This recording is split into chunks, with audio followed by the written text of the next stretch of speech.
What is up? It is Friday, June 27th, 2025. Skipped the last couple of weeks. I am not at home. Kind of feels like I've been a little bit homeless. I am staying in an Airbnb. I've been here for a couple of weeks now. And Yeah, it's been a little bit stressful. I think we didn't have a place to move into. We didn't have a lease signed, so I've been kind of dealing with that. Although we did just sign a lease a couple of days ago, and so we now have a place we're going to move to. So either way, look, I got no major announcements this week. I don't have a topic that I necessarily think I should deep dive on today, so I'm going to try to keep this one super short and kind of just go through a regular update on what's going on and what I've been dealing with, thinking about. So I guess we'll start with the housing and the moving crisis, since that's another one of those things where, and actually, I know a lot of people that do that, right? Like that literally will pack up and move for a business opportunity, right? And so here we go, right? It's a new business. That's a big reason, if not the main reason, of why we need to move.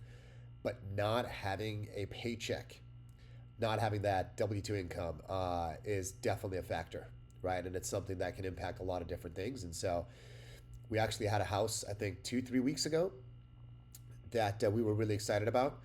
And we were working with the property manager. We had narrowed it down to, just one or two or three homes that we liked out of a bunch of homes.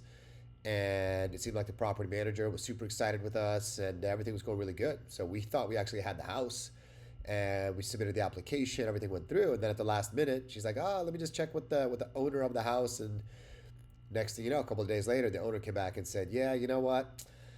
Looks like while they've got great credit, they've got some serious recurring revenue. Sorry, not revenue.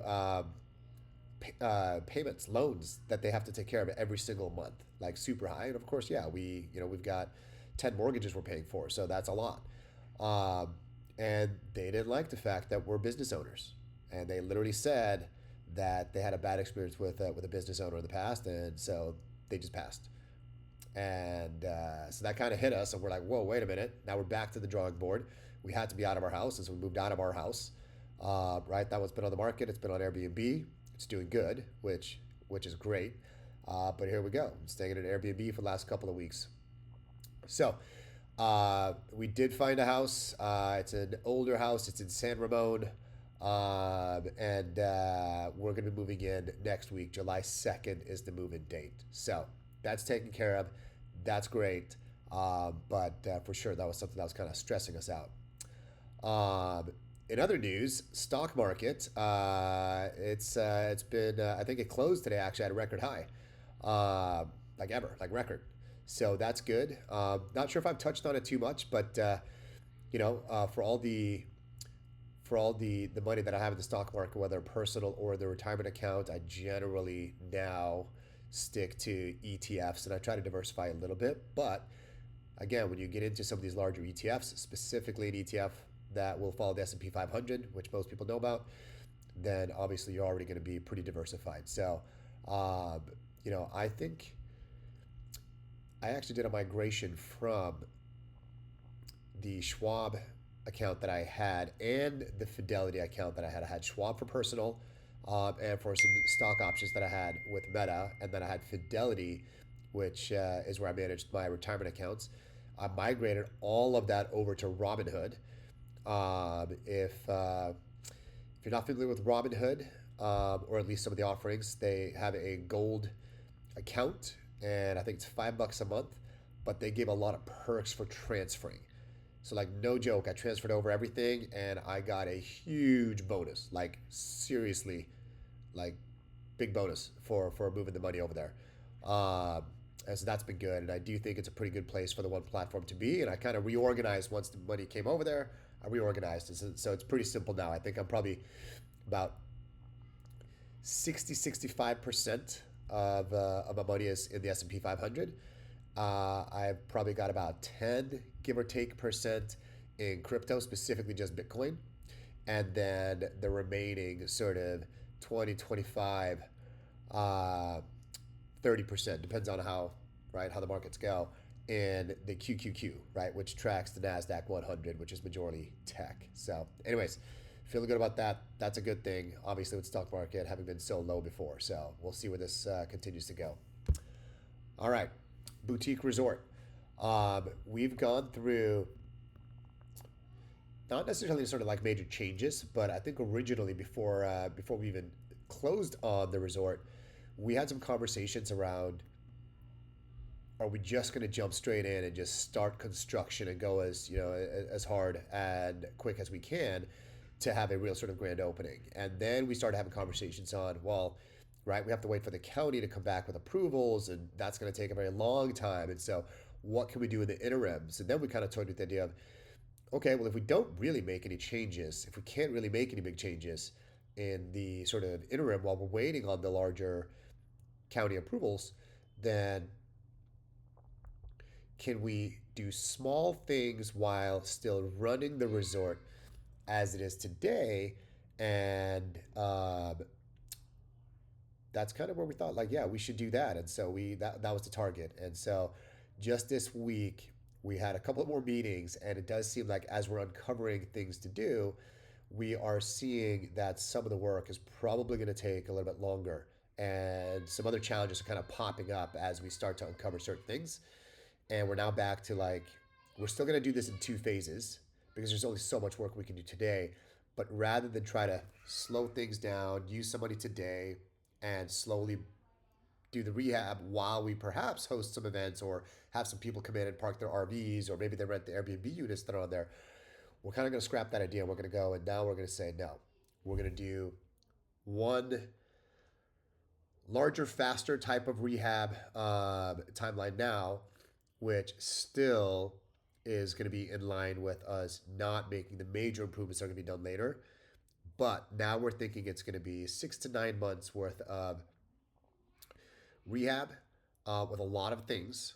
And then instead of us being able to host events or people this summer, it looks like we're probably going to be targeting towards the end of this year or early next year when we'll do some sort of a soft grand opening. And then once we get the approvals for the larger stuff we want to do, then we can do that towards the end of next year and have a real grand opening 2027. Now, that also changes some things on the financing of this project. So before we were thinking, okay, we're just going to do round one. The max capital we're gonna look to get would be $1 million, and then maybe we'll do a round two, and then maybe we do a round three later for the total project. Now we're thinking we're gonna increase round one, so it's gonna be 1.5 million. So we're opening it up to take on a little bit of extra money, and that should actually get us through this year. But because that will actually include some really nice things that we want to do, we might not even need to do a round two or a round three, of course. If we don't have to do a round two, what we might do instead is just do a loan. Now, if we do a loan, that would actually benefit, of course, not just us, but benefit any other investor. So we're really thinking that's the route we're going to go. We have looked at the pro forma and made some updates based on the increase in round one funding and perhaps the piece around not needing to have any additional funding. And so a couple of quick things I'll call out there. One thing that I think is really, really cool is that we're going to be doing an 8% preferred return payout, which is pretty standard, I think. Like, I don't think anybody would necessarily pay more than that. Certainly there are some sponsors out there that would pay a little bit less than that. But where we're being extra generous is for after that 8% preferred has been paid out, we're doing a 50-50 promote. So if somebody's asking, like, well, wait a minute, is there any conflict of interest where if you guys have all the voting rights and you guys can decide whether to pay out or when to pay out investors, is there a way that this could benefit you guys as the developers, right? Not really.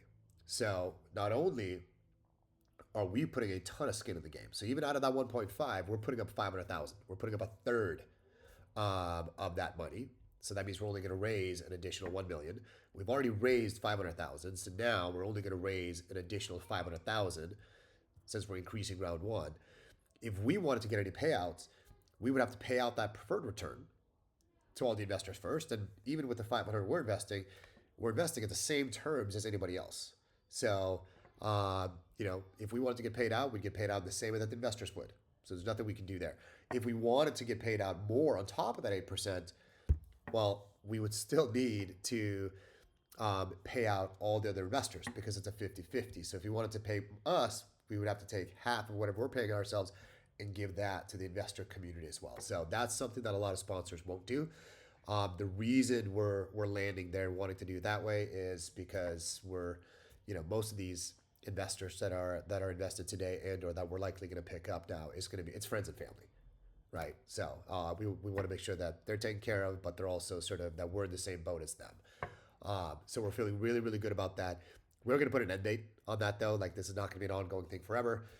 I think for now we might open it up for a couple of months. So we're going to go. I think our target end date now is we're going to see how much we can raise, another 500, probably through the end of August, and that kind of locks it in.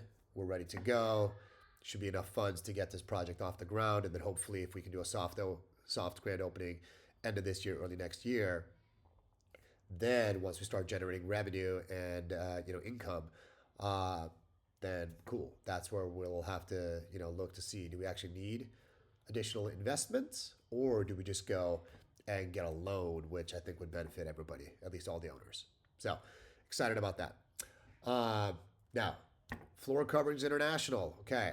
So I think I've said a few times that it's, I'm going through the process. I've got a checklist. My grand opening date is sort of September 1st, which means from FCI's standpoint, I'm part of what they're calling the August graduating class.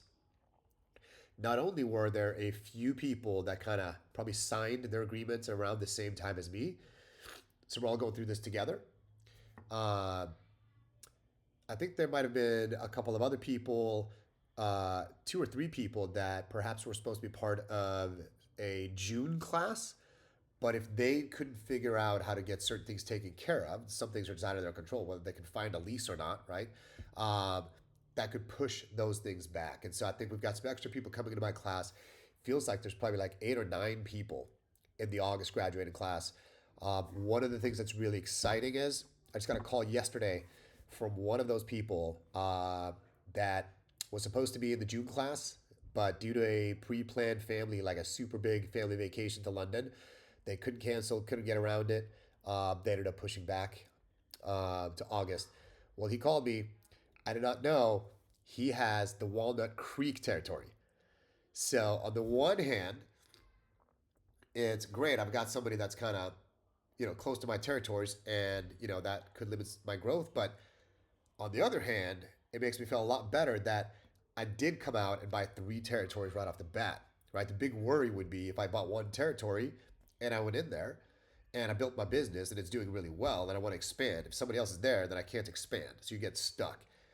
So that's why I went with 3 territories, our developer agreement right off the bat. Then I was kind of questioning. I'm like, man, each territory is $40,000. So I spent an extra $80,000 up front to lock those territories in.